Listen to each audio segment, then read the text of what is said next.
and welcome to Hudson Institute. My name is Peter Rao. I'm a senior fellow here and the director of our Center on Europe and Eurasia. And today it is my pleasure to welcome to Hudson Institute a well-known face in Washington, a good friend of the Institute's, I would also say, Michael Link.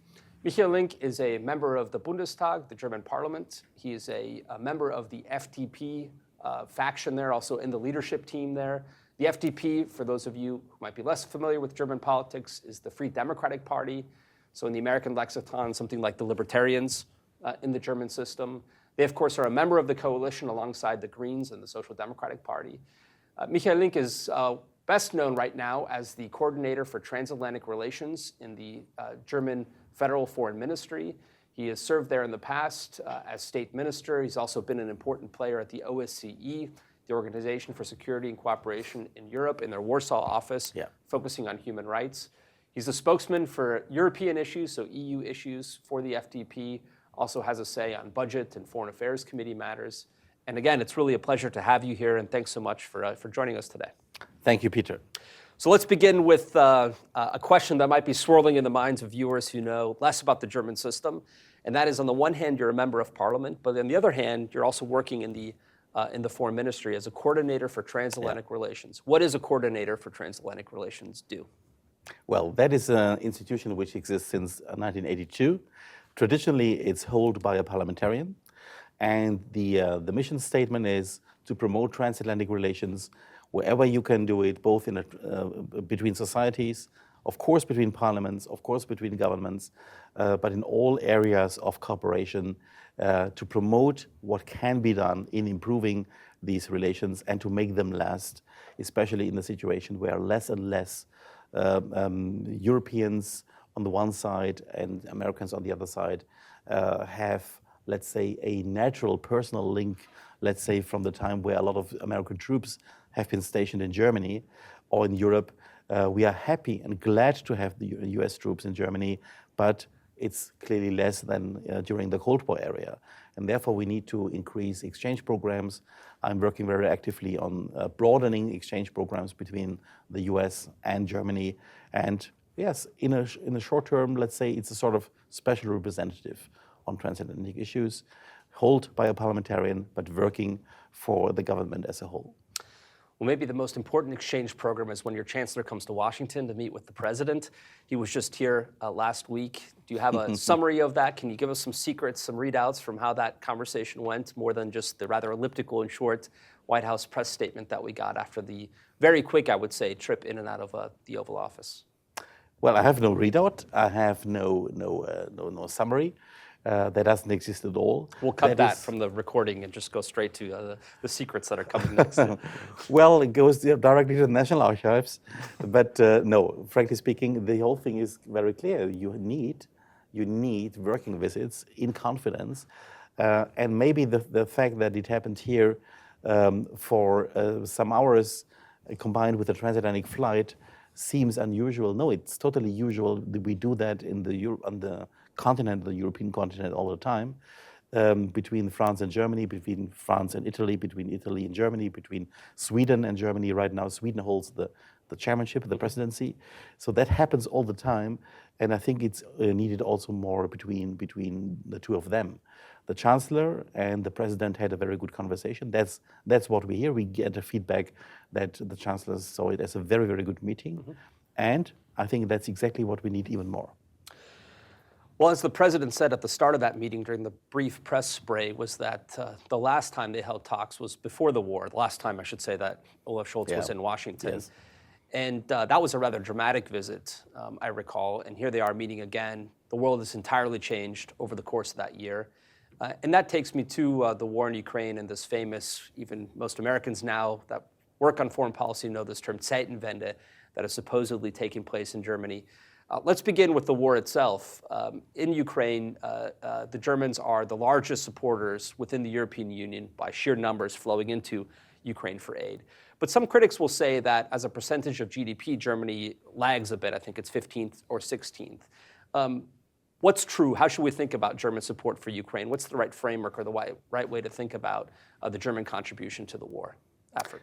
If you calculate only GDP-wise, and if you see only these figures, then indeed that might look as if we are somewhere between the others. But if you add it all up, and that is exactly what we expect in that discussion, not to only see the headlines, but really to go into the details, then we can clearly show that we are the ones who do most in the EU, in the European Union. Of course, set aside countries like Estonia and Poland directly neighboring to it, they in many ways are more exposed directly. But financially, militarily, and when it comes to refugees, we in the end are the ones who do most, and that can be clearly proven in the EU among and the other allies. Let's not forget that we have more than 1 million Ukrainian refugees. We did that not only by having them, but by giving them the right to work, to be part of the labor market from the day one. That is something we don't do usually for other refugees. So we really try to integrate them as fast as possible, knowing that they need that also to support their families back home. But they are not expensive like this for the German taxpayer. We see it as a very, very important support. In addition to that, we have, yes, we take our burden to have a lot of refugees from sub-Saharan Africa and Afghanistan and Syria still coming to Europe. Germany accepts much more refugees than any other country not lying at the border. And like this, we try to support especially those who are so exposed, like Italy and Greece, to help them in their situation. Not all European partners are doing that. We would like to see other European partners to do more on that area.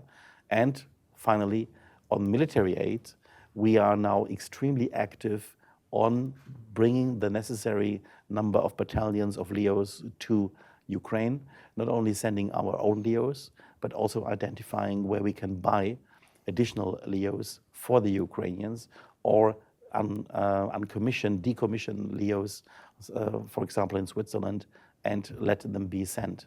All in all, we can prove we do a lot. We can, together with other European partners and the US, always think about what we could do more. Therefore, we don't rule out anything for the future. But we can clearly show that we do a lot and not only pay lip service. When we hear criticism that is maybe too late, yes, we should all think, what could we do faster? The fact that the Leos are still not there is certainly not good. We all should learn from that, the US as well as we do, but we hope that the support in the US for this military aid for Ukraine will stay as high as it is right now, because whoever would give up on that would play into the hand of the Russians and would do a huge mistake. Are you, just as a feeling, generally satisfied with your government's performance and that, quite frankly, of Europe? Are there areas where you just suggested that we could have done more earlier? Are there areas where you think we could do more now or should do more? Or what trajectory are we on? Are we on a good way? Yeah, we are in a good way of understanding that we need to work on our mechanisms, how we can help. For example, Europe for the first time, that is something I would like to explain here. Europe for the first time has developed military, financial, practical instruments to support Ukraine. And we call it the European Peace Facility. Mm-hmm. It's a little bit, maybe the name is a little bit surprising. You should rename it the European War Facility. See how that maybe that'll make I would call it the European Support Facility. Okay. Yeah, it is. But we needed an institution that exists, and this European Peace Facility existed, and that is a thing where we can channel money in order to together as Europeans buy ammunition and armament for Ukraine. By the way, we Germans, in addition to what we do nationally, bilaterally, we pay more than 1/3 of it in the European Peace Facility. Until now, it's a quarter. In the future, it will be more, up till 1/3. What we are financing of the total bunch. And here, that's a really important point. We need to overcome this approach. What does France? What does Germany? What does Denmark? We, as Europeans, need to get our act together, act as one, and support Ukraine as one. That has two. We do one thing, but we achieve two. First of all, we help Ukraine much better than if we have individual help only, because the Ukrainians, they want to have a consolidated approach where ammunition really fits into it. And second, we give a signal to Russia that you will not manage to split us. So we at Hudson are pleased that you're the Transatlantic coordinator because it means that you're often in Washington. And I think most of us agree, all of us at Hudson, that you're a sober voice. But that also means we're taking you away from your constituents in Heilbronn at times. This is just north of Stuttgart, Yeah. a brief little drive. In Baden-Württemberg. In the southern western state of Baden-Württemberg. When you're at home and you're talking about the war in Ukraine, what kind of reception do you get in town halls? What do your voters say? And what outside of the Berlin bubble is kind of the feeling? I know Germany's a big place with varied opinion, but maybe you could sketch that out a little bit for our viewers. Absolutely. In my constituency, we are extremely strong in manufacturing. We have the second largest Audi plant in the world. And for example, all Audi 6 and Audi 8 in the world, which you see in the streets, are from my constituency. So beautiful cars, mostly sold to a large degree to China. And to much of them also before the war, also to Russia. And our manufacturing industry, when it comes to especially heavy equipment, also a lot went to Russia before the war. So we really have an issue discussing in my constituency with voters, but also with entrepreneurs, how to explain the sanctions. I have one because they took a big loss when they took a big loss. It comes at a price for them. And the chairman of the local business association, a good friend of mine, he himself suffered a lot because he sold a lot in Russia.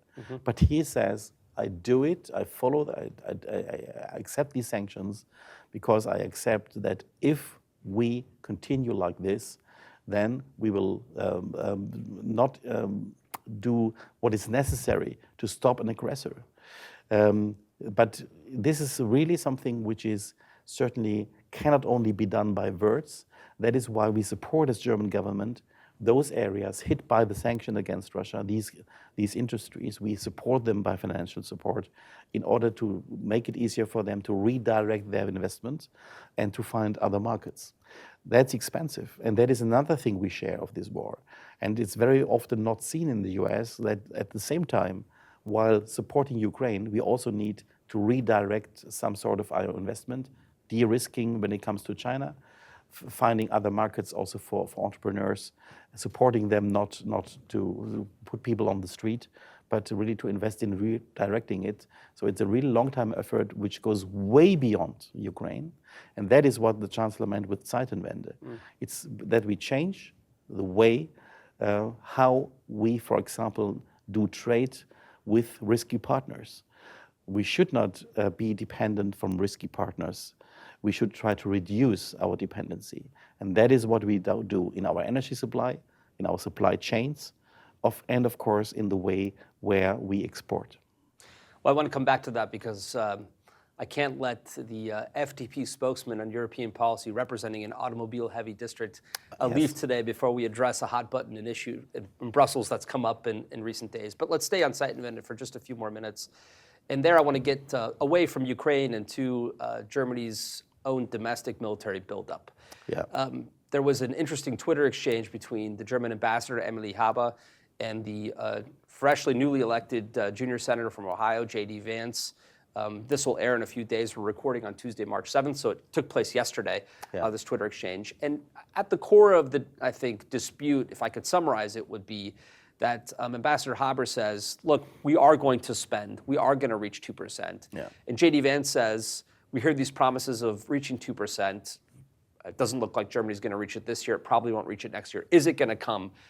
So what can you tell our viewers about Zeitenwende? Is this real? Is Germany really going to take on a leadership role also on hard power in Europe? Or is this going to be kind of played off into future years and never quite materialize?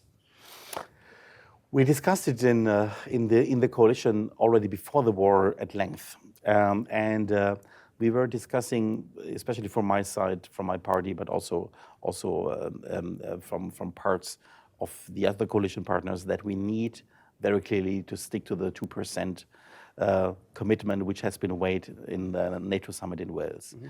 Yes, there have been dissenting votes on that, but after the Russian attack on Ukraine, at least there is one good thing in it, besides bringing closer together NATO partners, that there is a general better understanding in Germany now that that we should really overcome sometimes our naive approach in face of dictatorships such as Russia and China, and that we need, A, to get less dependent, B, to be more prepared militarily.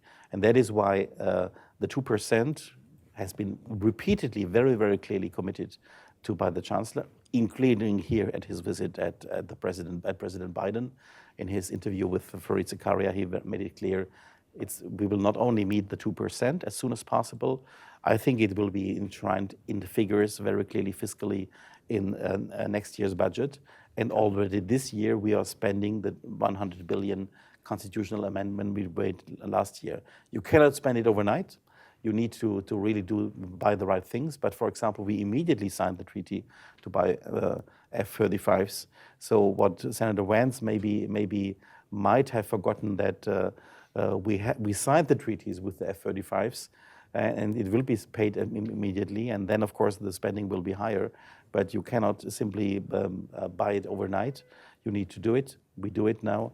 And the 2% for the future will be clear. And even more so, the Chancellor said something very important, what hasn't been maybe not enough being understood. He said, even after this war, when it will be hopefully one day over and won by Ukraine, we will not go back and reducing our military production, but we will also in future invest in military production, because we have seen now how difficult it is to make it work again after we have all, US and Germany and many others, invested or hoped for a peace dividend after the Cold War. It didn't materialize. Now it takes really a lot of time again to make functioning production of military arms and really to modernize the Bundeswehr. So we will not fall back into that mistake. And that is a commitment we do in NATO together with the allies. So therefore, for all criticism that might come, that's the good right of everybody to criticize. But we stand with our facts, and we can proudly show that these critics are wrong. Okay, let's talk about, you talked about the post-Cold War order and the peace dividend, and maybe just a minute or two on the post-Ukraine war order, since you're the Europe spokesman. If we go back to Bucharest in 2008, there was this famous disagreement between then President of the United States, George W. Bush, and Angela Merkel, along with others in Europe, about Ukraine's NATO prospects. Obviously, the Ukrainians want into NATO now. They've made that very clear. There's an important summit coming up in Vilnius this summer, and Zelensky has already said if we just have the typical sort of trite language on membership action plan, he won't be there. He wants more than that. What's your view about Ukraine's place in a, I hate to say, kind of post-war Europe, because who knows where and how this conflict will unfold. But I think on the European Union front, we have some answers from Europe, from Brussels, but even there, maybe you could elucidate how Ukraine fits into the puzzle. I think we need to be very clear in Ukraine's perspective in a post-war setting. Of course, we don't know how we will get there. I think through military support, that's the best way, but still we are not at the point. But once we are there, hopefully sooner than later, then we should be very clear about European Union member perspective and NATO perspective. The German government has not yet indicated any final position on when NATO membership should happen. But let me say, therefore, very clearly as a parliamentarian and as somebody who was always fighting for this perspective, that we think that, or that I think that we have the obligation, once we have a peace settlement, to put Ukraine in a situation where they can really fend off and deter any aggressor in the future. And that goes, in my eyes, best with NATO membership. But it will not come overnight. NATO membership can only come as a result of a process where you have indeed clear settlement of borders. The same with EU membership. EU membership cannot come overnight. It can only come if your country is really prepared, and if the problems with the neighbors, if borders issues are settled. And therefore we need credible intermediary steps, because both memberships will not come overnight. Intermediary step for NATO membership could be really give them the necessary arms to really deter any enemy. And that includes, of course, all sorts of branches of the military, Air Force, Navy, Army. Then on the EU intermediary steps, we need to give Ukraine credible intermediary steps before becoming member in the future. And that could be, for example, membership in the single market. Membership in the single market of the EU, they would have fantastic comparative advantages. And look to Poland. Poland in 1989, what happened? It's an economic miracle. The same potential is in Ukraine if we give them the membership in the single market. So I think we should give up thinking of 100% in, 100% out. We need intermediary steps, credible ones that really bring these countries fast benefits. What are the hurdles to single market membership? What would the process of getting there look like? Fight against corruption is very important. Ukraine knows, and the government knows it themselves, they acknowledge it. They need to be really, really tough on fighting against corruption. Nobody can explain that we invest so much taxpayers' money in an area where we are not sure that corruption is being addressed. Ukraine is working on that. They are not really at all levels there. It's also difficult to realize that in a war situation. But the screening process for membership is very critical when it comes to fighting corruption. And here we have in the past the biggest successes. Look at, again, Poland is my role model as an example. Poland in '89 was plagued by corruption. The same with Romania and other places in post-communist countries. The preparation process for the EU for membership was the best way to fight corruption. Reformed social security systems, reformed tax systems, reformed public administration. That's the way to go. Well, yeah, and I actually think the war is connected to corruption because the one real driver of corruption in Ukraine, but also those other countries you mentioned, was the Russian presence and Russian influence. If you push out the Russians, you're pushing out corruption in a lot of ways and giving your country a real opportunity. The C in communism, I think, also stands for corruption, or did stand for corruption. And to the extent that Ukraine can win the war, I think they can also liberate themselves of some of these shadowy Russian kind of corrupt influences. And they have a fantastic potential. Right. They have a well educated population, multilingual. Look at their enormous knowledge of languages.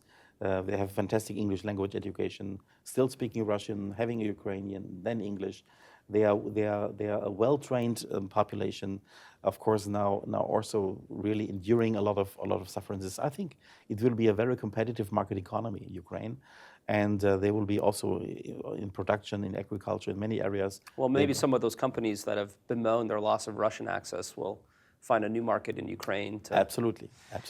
The other element you just sketched out, which is the building up of the Ukrainian military so it can deter Russia on the pathway to NATO, requires a defense industrial base to be able to support the Ukrainians. Part of the story I've heard from German officials is that the pace of spending money to get to 2%, and perhaps some of the hurdles are connected to the provinces in Koblenz, where the procurement agency is, and just getting this kind of machinery going again. We in the United States, I think, are a little bit better off, but we're also finding that we have bottlenecks and we have problems in our supply chain. But you have DARPA, for example. Yeah. I would like to see a European DARPA. Oh, interesting. Okay. Yeah. So how is the defense industrial base doing in Germany and in Europe? Is this war woken them up, and is government able to work with them? I know Boris Pistorius, the defense minister, has actually visited Rheinmetall, for example, which I don't know if the previous defense minister did. I think there may be progress there, but correct me if I'm wrong. No, there's progress. And for example, the project we have now with the Leos, which we try to the additional battalions which we will try to find for Ukraine, that is something we try to organize with the help of Rheinmetall. So the idea is that the Swiss decommission their 80-something Leos, then sell it to Rheinmetall, and then Rheinmetall gives it to Ukraine, and we support all that by all sorts of means, money, training, etc., and especially politically, because to invite our Swiss friends, to bring them to this very important gesture is a very, very politically important thing we try to do in important talks with the Swiss. And I hope very much that this decision will be made in Switzerland, because they have the largest amount of rapidly available LEOs what we really need, and really every day counts. I think we need always to underline it. But again, defense. And you're referring to Swiss neutrality being a hurdle, too. But what we forget very often, and what especially here in the US, I always try to explain, we are working the next step in when we really want to draw lessons from this, what happened. Then we need to be better, not only in procurement, meaning where we buy, but also how we finance this armament, the weapons industry. We cannot pay all that by taxpayers' money. We need also to give those who invest in it, like Rheinmetall and others, the possibility to refinance part of the investments by facilitating an export system which is really up to date. And therefore, we need to find new framework guidelines for exportation. France, for example, is very permissive, exporting a lot to a lot of places. Germany is very restrictive. If we want Europe and the European Union really to become stronger on that area, and if we want to be a strong partner for the US, I think we should be more united also in the military level, because the US wants a strong European partner, then that includes the military. Then we need to find and to identify areas where we can reform the way how we re-export weapons to partners all over the world. And we have a very tough discussion on that, who can be eligible for that and who cannot. The German and French differences and sensitivities around weapons exports have been swirling, I think, for quite a few years. There's some famous cables that leaked, I think, in Spiegel a few years back. You're an expert on Franco-German relations. You were speaking French before this began with Ken Weinstein, my colleague here, and also a good friend of yours. Since you have expertise in this, and you had kind of a similar function in the German-French coordination function in previously. 10 years ago. How's it going with the French? There have been reports of some unease in the relationship, some turbulent waters. We as Americans, I think, view the Franco-German engine as obviously crucial to Europe. Are things going well, or are they still a little bit unsteady? The Franco-German engine is so crucial because we have understood after so many wars we fought against each other that we cannot change geography. We are neighbors, and we have common enemies. Look to France today. In France, there is a real, let's say, a very, very clear movement where they understand that what Russia is doing, for example, in Africa, is something which is totally based on anti-French feelings. Some people in France thought, indeed, for a long time, that they can have some sort of separate relation, a little bit independent of NATO, a special channel to Russia.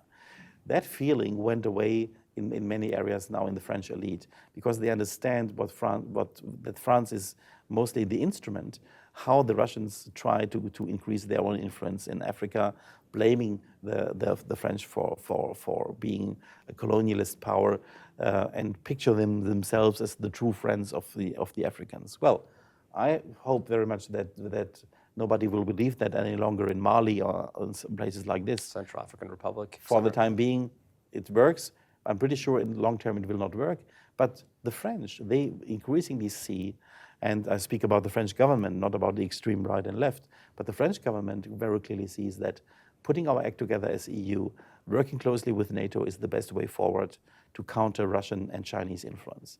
And that is a huge opportunity for us, the French and Germans, also to overcome our different approaches regarding the military. We need to find a compromise between the French and the classical German position, where the French are very, very, as I said, when it comes to weapons exports, very, very permissive, very restrictive. We need to find common ground. And maybe the key takeaway for all of this is, I know that a lot of Americans, especially on the Republican side, but also on the Democrat side sometimes, see a little bit with suspicion our military cooperation. This is in no way something which is against the US or replacing NATO. If the US really wants burden sharing, if you really want a burden sharing when you need to give more attention to China, then a military, more capable Europe, I think, is in the interest of the US. The best way to have a military capable Europe is certainly to have a strong French, German military cooperation, where we would like to include the Dutch, the Polish, the Italians, the Spanish as much as possible, and we invite them also to join these joint projects. That is why we do both. We buy American weapons and we develop European weapons. We need both. Otherwise, the burden sharing, what you rightly want from us, will never happen. Yeah, I think there was some concern, if I remember, Kay Bailey Hutchinson, when she was ambassador to NATO, interpreted EDF and PESCO, these are European Union defense fund and a structured cooperation mechanism, as potentially protectionistic, and that caused some, I think, ill feelings in Washington. It could be protectionist if you do it in a way which is making barriers to NATO. But we made sure on the practical level, especially the Germans, that PESCO is something which is in no way directed against NATO cooperation. Okay. We have enshrined both in our coalition agreement, but also in the cooperation agreements which we do in PESCO, that we have all instruments in PESCO, and what the EU does in military terms needs to be interoperable and compatible with NATO structures. So we don't want to double command structures, European EU command structures, NATO command structures. No, it's about strengthening the European pillar of NATO. But of course, it's a permanent task. You will always find on the political left, on the political right, guys who say, no, we should take our distance from NATO. That is wrong. So it's a permanent job to do. We are ready to do it. But it will require, if I may say, also understanding from the US side that without military cooperation inside the EU, we will never be the partner you rightly expect us to be. I think probably the other two maybe points of skepticism or critique were just that one, the fund is still so small, and it's taken so long to build up a European defense capability. We've been talking about it since the 90s, even the 80s in some respects, and it's never quite materialized. And the other is, it's easy to see kind of a new glossy, gleaming headquarters building for European defense being built in Brussels, which is probably the last thing that Brussels needs. And there, I think American alarm bells or British alarm bells went off. But let's stay with protectionism, and let's go to the Inflation Reduction Act. The president of the European Commission, Ursula von der Leyen, is heading here on Friday to meet with the president. This will be a major topic of discussion. Not the only one, but it's clearly the headliner issue. Give me the read on how upset and sour the Europeans are with the Americans taking a climate initiative forward. You think that they would be all celebrating that fact, but the way it's been structured has, I think, bruised feelings in Berlin, Brussels, Paris, quite frankly also in Seoul and potentially even Tokyo, even though the Japanese have more production in country, so in the United States, and they might worry a little bit less. Well, first of all, yes, we're not happy with it, but first of all, we don't blame the US, we blame ourselves because we maybe haven't been clear enough in signaling what that would mean for us. I mean, we have a strong representation of the European Commission here. We have the European Commission responsible for the trade issues. We have frequent contacts between the governments. So what we need to do, maybe even more clear than we did, that we really have an interest in appearing in your legislation, such as you have a right interest and a justified interest to appear in our legislation. When we Europeans do things like CBAM, or when you do, not to speak about IRA, when you do the outbound investment review, which is soon to come, then I think we both need to have a learning lesson ahead of us, that we need to better anticipate what does that legislation, that specific one, mean for the other side of the ocean. If we want to unleash the potential in the transatlantic relation, and I mean, that's Zeitenwende. Zeitenwende is, let's better rely on our partners than to invest in critical, in strange guys turning ever more into dictators. If we really want to have a stronger transatlantic relation, more robust and more capable really to fence off Russian and Chinese aggression, then we should not build unnecessary trade barriers between us. That is our point. And I'm pretty sure that there should be a way to include, for example, in what IRA wants, to include not only Mexico and Canada, but also the EU, South Korea, and Japan. The way it was made, IRA, a little bit made as a third party, like, let's say, Gabon or Bangladesh or whatever. I think that's not our potential. And the same applies the other way around. When we do legislation on CBAM, on things like this, we should also think, what does it mean for the US?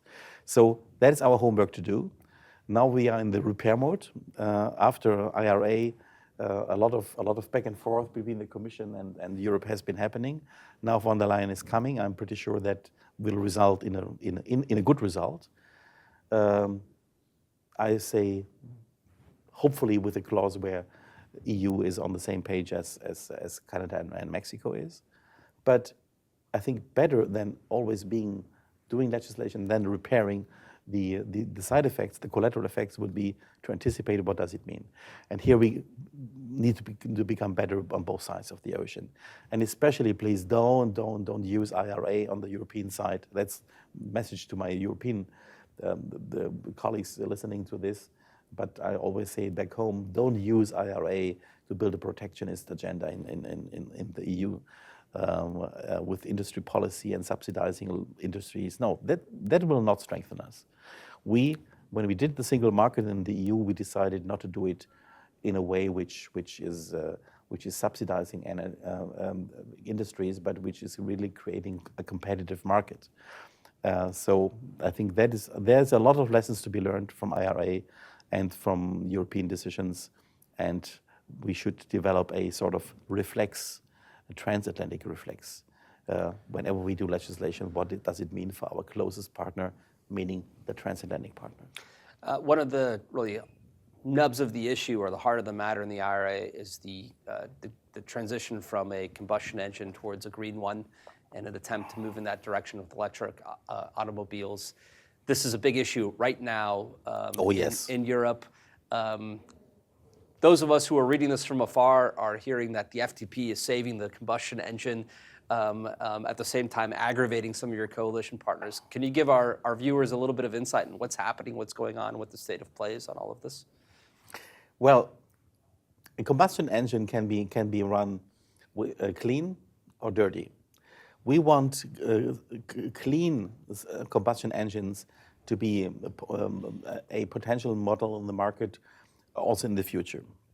What is happening in Europe right now is that a lot of players, yes, indeed, our coalition partners, but also states like France and Netherlands, they want to completely replace combustion engines by electric vehicles by 2045, 2035. So that is something which indeed has the support of the European Parliament. But for all legislation in the EU side, you need also a majority, not only in the Parliament, but also in the Council of Ministers, meaning in the members, among the member states. And Italy, Slovakia, Romania, Bulgaria, the Czech Republic, Poland, and some others, and Germany, have an interest in having the possibility as auto countries to have also combustion engines possible on the market if they run clean. Now, what is clean? Clean energy is sustainable fuels, e-fuels. I was visiting Iowa some time ago, and I was fascinated to see the biodiesel production. It is made from 100% raw material from old oil, it's 100% recycled. Not a single square centimeter of land is being used for that. It's 100% recycled. It's clean energy. It's sustainable energy. Why shouldn't we do that? So that is the fight we are fighting. If we really want to defossilize and decarbonize, then we should not rule out clean combustible engines in the future, let alone the potential for having a sustainable energy for all those old cars on the market, which will for decades still be around. In Germany, in the US, in Africa, in Asia, if you exclusively go for electric cars, that is alone not enough. If we really want to go fast to less carbon, therefore sustainable fuels, I think, is a very, very important thing if we really want to go beyond cliches in protecting the environment and trying to do something which is really using technology to defend the environment. Well, let's end on the issue du jour any day in Washington, which is China. And perhaps what you just said is kind of a fitting transition because by my lights, or one of my major worries, is that we're going to move from one major dependency on Russia and fossil fuels toward another major dependence in alternatives on China. Absolutely. Yeah. Spiegel just had a major report on what I think is well known to all of us, but really spelled it out in dark terms, how China controls the supply chain for solar panels. Yep. They have essentially killed off the German-American solar panel production industry, which was one of the leaders early on, but through subsidies and other methods, the Chinese have basically undercut that industry and killed it off. To take you back to your home district, Heilbronn, which has, as you said, automobiles, manufacturing, rely also on the Chinese market. How vulnerable or dependent, or however you want to put it, is Germany on China? And as a corollary to that, in the event of events, and there is some sort of conflagration, say in the Taiwan Straits, can the United States count on Germany to take the steps it needs to take as part of the alliance, even if that's not within the NATO area of responsibility, to take tough financial and other measures? Here we are again at what I call the takeaways or the lessons learned from the Russian aggression in Ukraine. We have learned as Germans, yes, and we were quite slow in learning it, that in the end we are equally really politically totally dependent of supply from Russian gas and natural gas. So the natural lesson from it is, where else are we dependent? Where can we reduce dependency before it becomes dangerous? And there clearly we should look to China. Critical raw materials, that is an area where we indeed need to urgently reduce our dependency. That's why the chancellor did a visit to Canada and made an agreement with the Canadians that we will buy a large chunk of it in future in Canada. Of course, that's more expensive than from China. But the Germans, I think we should also be able to analyze ourselves. A lot of our success, yes, is because we have fantastic workforce, we have competitiveness, but to be honest, sometimes we have also quite exclusive relations with suppliers such as China and Russia. That helped us a lot on the market. That frustrated a lot of our European opponents. And we Germans need to understand that we cannot act as free riders. We need also to try to reduce our dependency. And if the consequence is that we have to pay more for critical materials when buying in Canada, then I think that's also an act of solidarity by really buying where we have a zero problem delivery partner. China is an unreliable partner in deliveries. And that is why I think we together, both of us, should critically review what we did in the past. Both you and we have become too dependent from China in many ways. It was the easy way to go, it was cheap, it was at hand, but it made us dependent. Let's draw the lesson. Let's try to redirect, to de-risk, not to decouple. We don't want complete decoupling from China. If we can have trade in areas where it's not risky, where it's not dangerous, let's do it. But in all areas that are security relevant, that are risky, especially when it comes to technology and raw materials, we should find other suppliers. Yeah, and in a perfect world, we would have, from an American point of view, or at least my point of view, TPP and TTIP as a friend-shoring exercise to build out trade. Before I let you go, one last question about two strategy documents that a lot of us Germany watchers have been anticipating. A national security strategy, which we thought might be rolled out at the Munich Security Conference. It's been delayed a bit. And perhaps subordinate to that or related to it, a new China strategy as well that the foreign ministry has the pen on, but of course is being coordinated throughout government. What should we look for? What do you think is going to be in these documents? And when do you think they're going to be released? Well, schedule-wise, I cannot say when it comes. It will come. Both will come this year. It's classical government strategy, so it's not something which is voted by the parliament. It's government only, and we work on both strategies. So I cannot tell you which one will come first. I can only tell you my expectations, and certainly what I always report back to Berlin after my visits, that for sure there will be a lot of readers here in the US extremely keen to see and read the right signals in it. And I think a signal which would be very welcome is that we do these strategies by very clearly saying we need a transatlantic approach when we define our security and especially when we define our future relations with China. Don't do it alone. Don't develop things like artificial intelligence and regulations and quantum technology for the market. Don't develop it alone. We need to find ways to do it together with our transatlantic partners. That would be my expectation. And that is what I would like to see in it very much, because this is, I think, the way forward. How can we, in the world of the 21st century, where China has a long-term strategy to keep others independency of them, how can we still be the norm setters in the 21st century in face of that? Europe alone, US alone are certainly not strong enough to do that, because the long-term strategy of China is very strong, very consolidated, and very, very, very, yes, let's say, yeah, indeed, long-term. Because our attention span is so short-term, always in the next elections, that sometimes the Chinese outsmart us by the sheer fact of their capacity of thinking long-term. So therefore, I think it's very important that while still having elections every 2 years or 4 years, still meaning not becoming less democratic, we need to become more resilient by joining our forces. I think that's the way forward. And therefore, my expectation to these strategies is exactly that. And as I said, to develop a transatlantic reflex. Think about what we do means for our closest partner. Michael Link, thanks so much for joining us. To those of you watching at home, thanks again for joining another Hudson event.